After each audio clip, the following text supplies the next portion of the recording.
webinar, USSA Club Development webinar.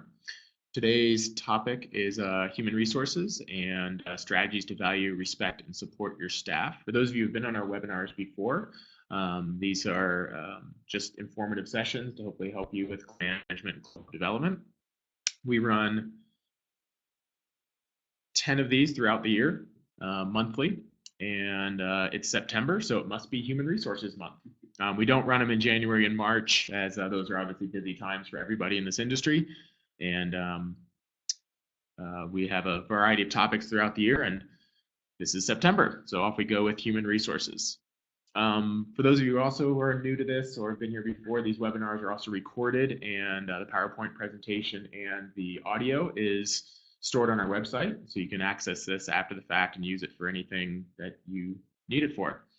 In addition, if you have any questions, you can use the chat box. I have Brian Krill with me, Sport Education Director and Club Development Director. He'll be helping answer questions on chat. And with that, you might be wondering who I am. My name is John Casson, and I am recently brought on board in USSA as the Club Coach Development Manager, excuse me. I just started a couple of weeks ago. And my job is to provide the resources to educate, certify, and recognize coaches throughout the USSA system. So I'm really excited about my new job. I've been a coach for many, many years. I started my career in Steamboat with the Steamboat Springs Winter Sports Club as a part-time volunteer coach, and worked my way up to program director and head border cross coach, then moved to Utah and ran a border cross program here, and then was just hired by USSA this summer. So I'm really excited to work with all the clubs out there, all the coaches out there, and do what I can to support your needs with your coaches. And whatever you need, feel free to pick up the phone and give me a call. One of my goals for this job is to create an integrated and comprehensive and relevant system of resources to support all of our coaches in developing great athletes and giving kids the best experience possible. So it's a pretty wide-ranging goal for this position, but I'm really excited to pursue it with Brian's help and working with all of you out there in the field. Hopefully I can accomplish that. But one of my first tasks is being put on the spot by Brian to deliver this first webinar 3 weeks into the job. So I'm pretty excited to talk to you about this. It's something that's pretty special to me, and particularly the topic of strategies to value, respect, and support your staff. And just a little background. Oops, sorry, there's my introduction. I'm a little new to PowerPoint, so bear with me if I'm a little behind. Why is this important? And just from a personal perspective, as I said before, I started as a volunteer coach in Steamboat, working 1 day a week, 6 hours a week with our development kids. But that whole program over there, and this is much credit to the leadership over there at the time, and some of which is still in place over there, they really valued every single member of staff. And I felt from the beginning that I was treated with respect, my contribution was valued, and I was supported in my role. And that kept me going. That kept me involved, and it made me really excited to be a part of that group. And it ended up something that I just did as kind of a thing that I wanted to get involved with, ended up becoming my career. So this particular topic, again, is very important to me because I think staff is one of the most important aspects that we have. And you never know, somebody who starts out as a 3-hour-a-week volunteer coach might end up being your next director, program director, or head coach. So valuing that staff is pretty important.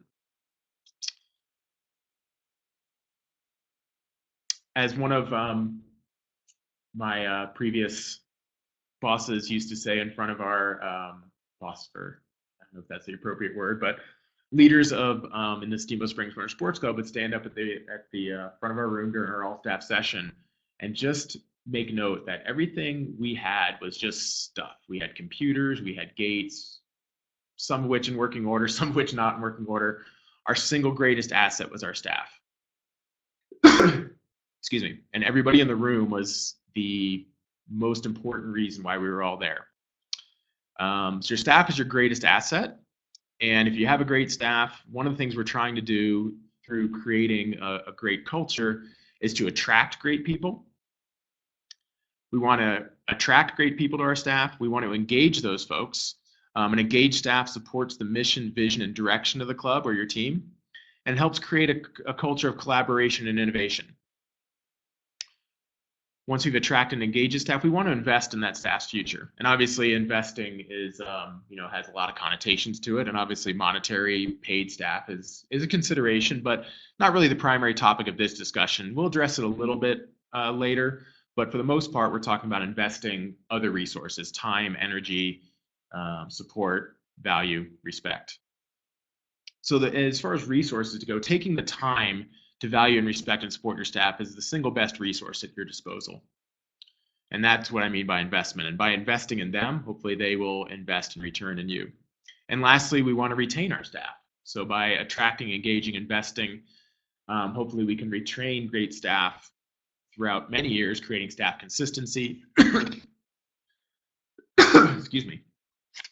Staff consistency and long-term program development. So looking back, in order to do all this, we need to understand our staff's motivation for being there. And really, oftentimes, it's the non-monetary compensation that really makes a difference. So again, monetary compensation isn't really the topic of this discussion, but I want to really focus on that non-monetary compensation. So figuring out the motivation of why your staff is there is really important. There's a lot of different reasons that people are part of these organizations. I lead a lot of coach clinics, and one of the things I'll always ask people is why they're there.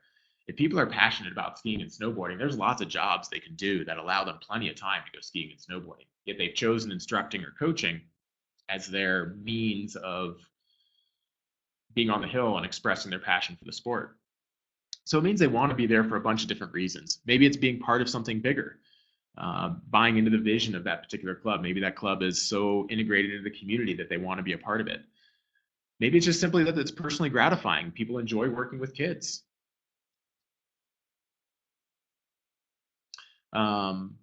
Sometimes it's just lifestyle and passion. I remember we had one coach that I worked with in Steamboat as a volunteer for I think 12 years, and he just loved being a part of it. He loved the sport. He was passionate about the sport and just loved sharing it with kids. And he was happy to do it every year after year for very little compensation other than his lifestyle and passion for the sport. Sometimes it's for a little bit of personal gain or ambition. Maybe they're looking for a free season pass. Maybe they're looking for pro forms, or maybe it's the pathway they want to get into higher level coaching and start moving through the ranks. So there's some ambition part of it and maybe some personal gain. Prior to my career as a snowboard coach, I spent a lot of time in retail and I worked for REI. Many of you are probably familiar with REI, and I was a hiring manager. And I remember one of my peers told me they would never hire anybody who was simply at it for the pro forms. And I was like, why?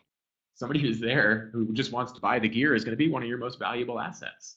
They're going to buy all the gear. They're going to become super knowledgeable. So if you have staff that are just in it for the season pass, obviously there's other motivation for it, but that's not a reason to just discount it right off the bat. They want access to gear.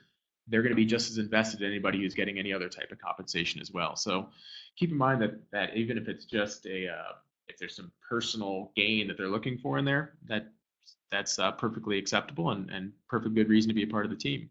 And lastly, simply pride. Again, I referred to it earlier is if you have a club and a team that's an integral part of your community, or it's something that's really special, people take a lot of pride in wearing that jacket, and making it a source of pride reciprocates amongst itself and starts attracting new staff that might enjoy the same things. So look at all those things as potential non-monetary compensation, reasons why people are there, motivation for people to be joining your staff, and understanding that motivation is really important to showing that value and respect and support. And then lastly, we start looking at staff retention. If your staff is happy, they'll stay, and you end up with a consistent product year after year.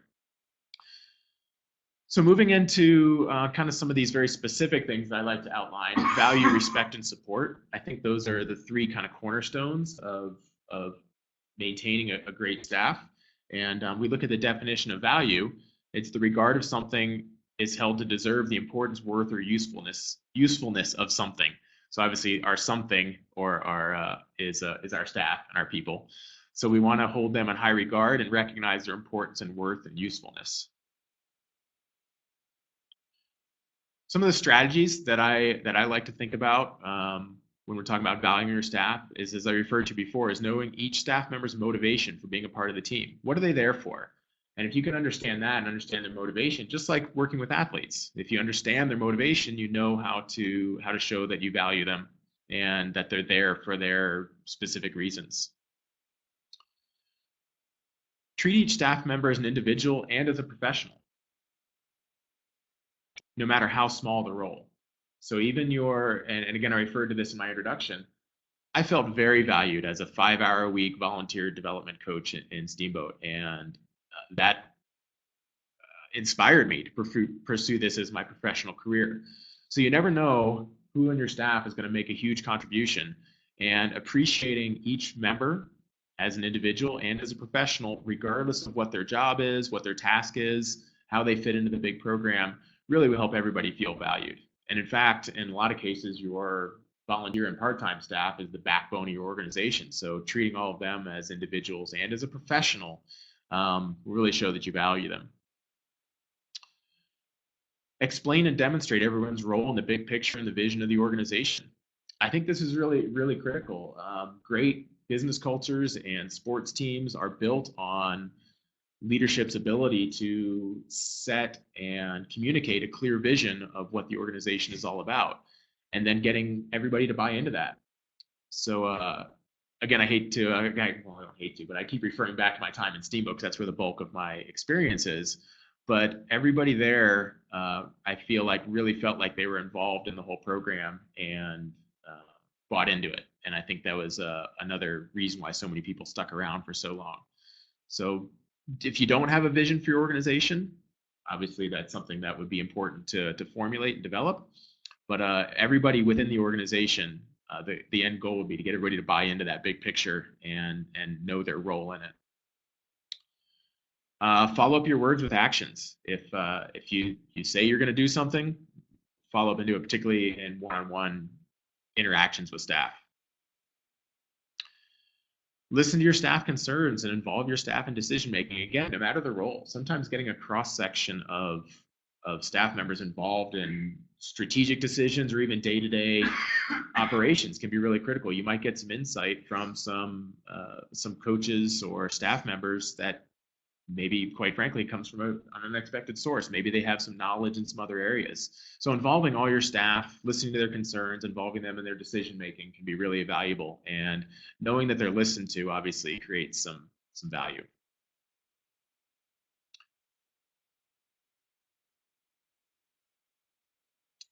Moving on to the second pillar of my talk today is respect.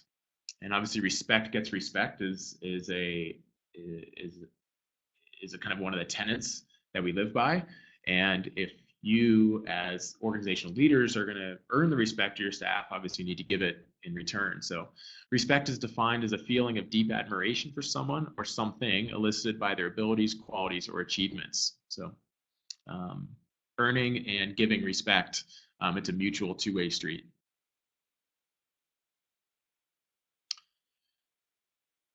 One of the things I think for strategies to show respect for your staff is to establish clear expectations, job descriptions, and assessments. People want to be given direction. They want to know what they're expected to do.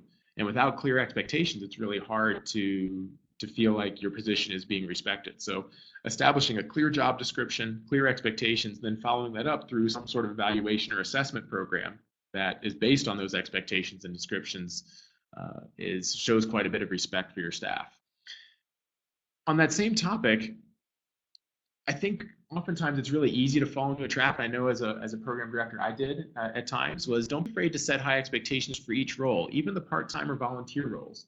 Just because somebody is there as a volunteer or a part-time staff member doesn't mean we shouldn't have high expectations for their roles. That doesn't mean that we're asking them to do more than what their role requires necessarily, but set a high standard, set high benchmarks. They're there because they want to be there, as we talked about in earlier when we talked about motivation. So setting those expectations high is in my mind is a way of showing respect for those folks' time. They're there and they're spending their time with you. So don't be afraid to set some high standards for them. You want a staff that strives to be their best at all levels. High expectations within their job parameters allows them to strive to be the best. So it shows a respect for their commitment to the team and not the other way around. So I think that's a pretty important point to remember, because often our clubs and teams are built on the backbone of our volunteer and part-time staff, and they are often the keys to the success. So setting high standards for them and expectations, I think, can be a really, really good strategy to get great staff members. Make an effort to understand and honor each sport's unique culture. Many of our clubs are multidisciplinary, but most have 2 or 3 different disciplines involved. And understanding the background, history, and culture within each discipline, within each sport, is really important. And understanding kind of the lingo, the terminology. I always found it great when my leadership in Steamboat understood snowboarding and would ask me questions about snowboarding, and they understood what the competitions were called and what they entailed and understood some of the lingo. It made me feel like they respected what our sport was about and what made our sport special and unique. So that's it. I think that's a huge area where you can show respect for your staff. Listen to staff concerns and act appropriately. If staff members come up to you with ideas, concerns, thoughts, comments, criticisms, obviously listening, of course, is important without being defensive and without reacting right away. And then act appropriately on those suggestions and make sure you follow up in a timely manner. If you have staff members who are coming to you with a concern, it's obviously important enough to them to walk through your door. And so following up with them in a timely manner just shows that you respect their opinions and that you're willing to listen to their concerns and act on them as needed. Lead by example. Get into the trenches. Checking in with staff members while they work is really powerful. So getting out there, getting on snow, riding along with every group, no matter the level, obviously, spreading your time around. So you're with development groups and intermediate groups and your elite groups. Checking in with staff members while they work is really powerful, especially the ones that you don't get to see very often. Those are the ones that, if you're a senior staff member or a leader of a program, to check in with your volunteer and part-time staff that aren't there very often, see how things are going, introduce yourself, get to know them. That's a huge sign of respect. And knowing that you're out there working just as hard as they are is obviously earns respect as well. So I think that's a really powerful one.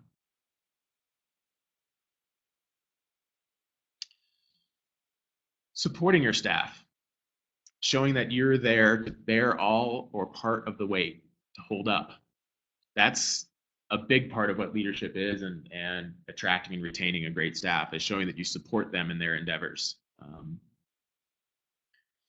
Providing thorough initial and new hire training. Again, I talked about this earlier with job descriptions, setting clear expectations, but letting people know what's expected of them, but also showing them where the resources are. Who do they need to talk to about jackets? Who do they need to talk to about where to park? Who do they need to talk to about getting a computer set up and where files are located? All those little things add up quite a bit and show that they have your support. So a thorough and robust new hire training is pretty important to get people started off on the right foot. If people are unsure of things when they get started, it can be challenging, and they may not feel that they're supported. We have lots of resources at USSA, by the way, as far as helping out with this. So if you have any needs in this area, feel free to contact myself or Brian, and we can walk you through some USSA resources in our club development program. In fact, he listed some here, in the chat room. Brian posted a link to human resources. So there's some good thoughts in there, some good documentation and resources in there that you can use. Next slide. Provide and support professional development opportunities. Knowing that all your staff is encouraged to learn, grow, be the best they can be, continue learning, definitely shows that they have your support. And oftentimes I think people think, well, that just means paying for them to go to certifications or trainings. You can be creative. Support doesn't have to be monetary. It could be giving them the time off they need to pursue these things. It could be providing some of the resources that we have here at USSA, whether it's our video resource library or a document library or attending these webinars. There can be all kinds of resources. If it is a monetary compensation and you have coaches who aren't paid, think about maybe you pay for half of their level 100 coach certification if they stay for a year, or trying to be creative in those types of lines. So it doesn't have to be a large expense. You could spread it out over time, things along those lines. But definitely encouraging those professional development opportunities is huge. Use your club's reach and resources for development opportunities. If you have businesses in town that that might offer professional development opportunities for your staff, use those. Get some of your staff through a basic yoga training if you have a partnership with a yoga studio. If you have partnerships with, a local ski shop, maybe you can get some tuning training, boot fitting training, things along those lines. So you have a lot of resources at your disposal that might have very little or low cost, and using those for professional development for your staff is important. If you have parents who have particular expertise in one particular area or another, bringing them in to do talks or clinics or workshops with your staff. Those are often very low cost and very easy to pull off. And those, again, show that you're providing opportunities for your staff to continue to learn and grow.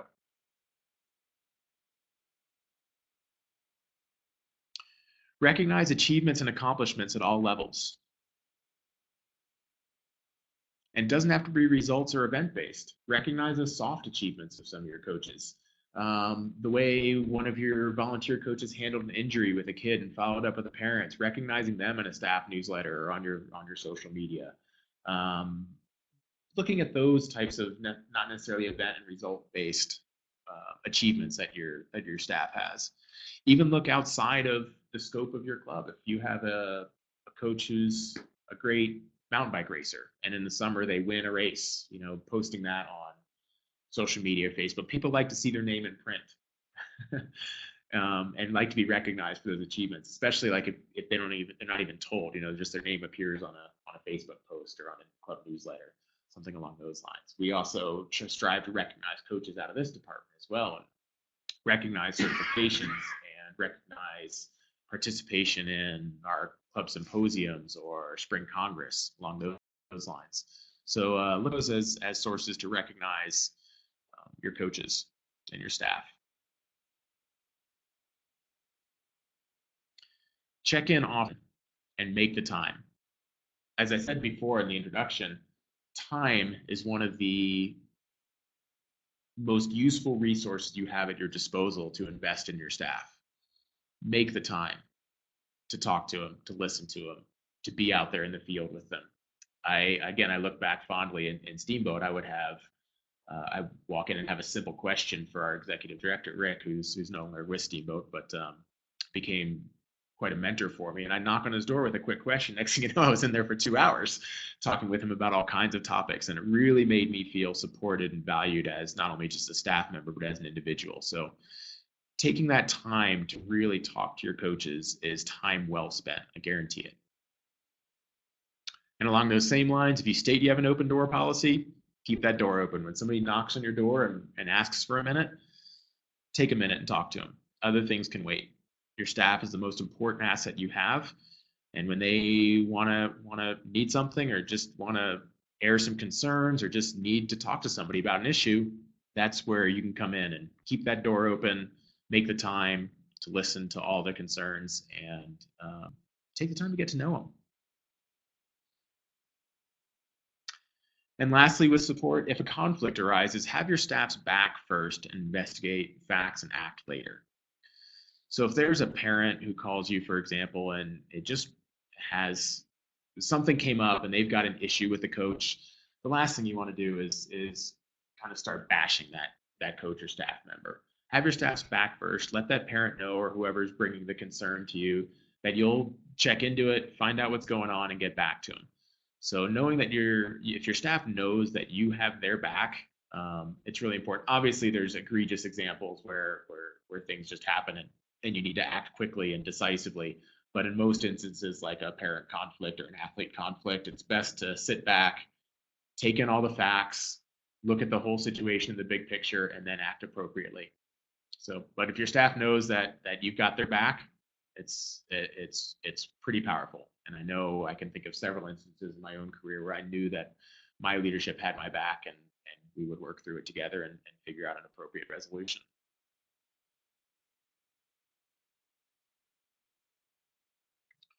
So just to kind of wrap up, I've been talking for about 25 minutes or so, which is about the time we're kind of looking for these webinars. And certainly I appreciate everybody sitting in and listening to what I have to say.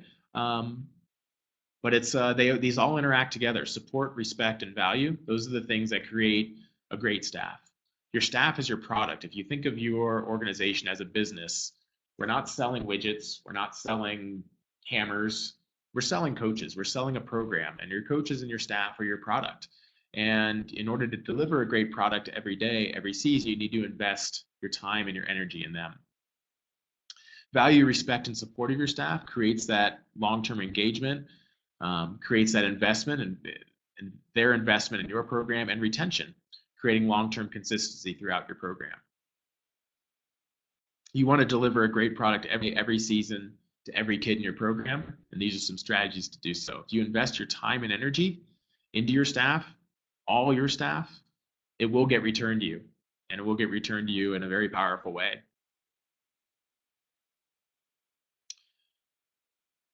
So that's kind of the end of my presentation.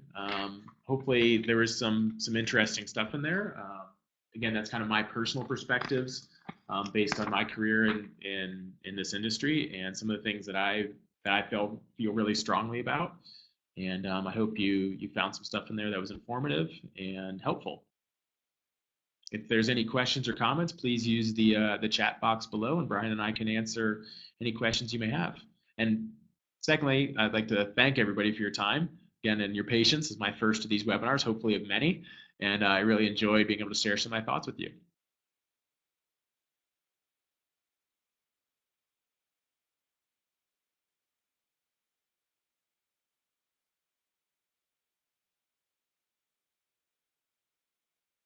Well, I don't see any questions or comments popping up, so oh, somebody's typing right now. Oh, you're very welcome, Wendy.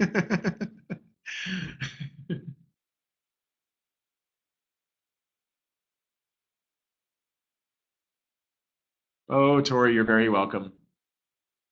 You're very welcome, Don. I appreciate the kind words.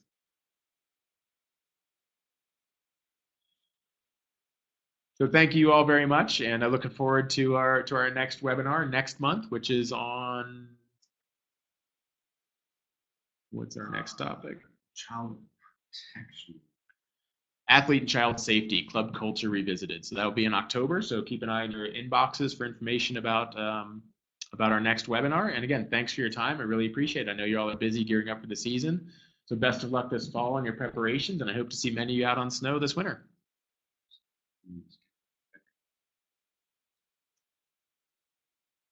Just while I've got you all, and a lot of you are regular attendees here, we have set the schedule for the rest of the season through April.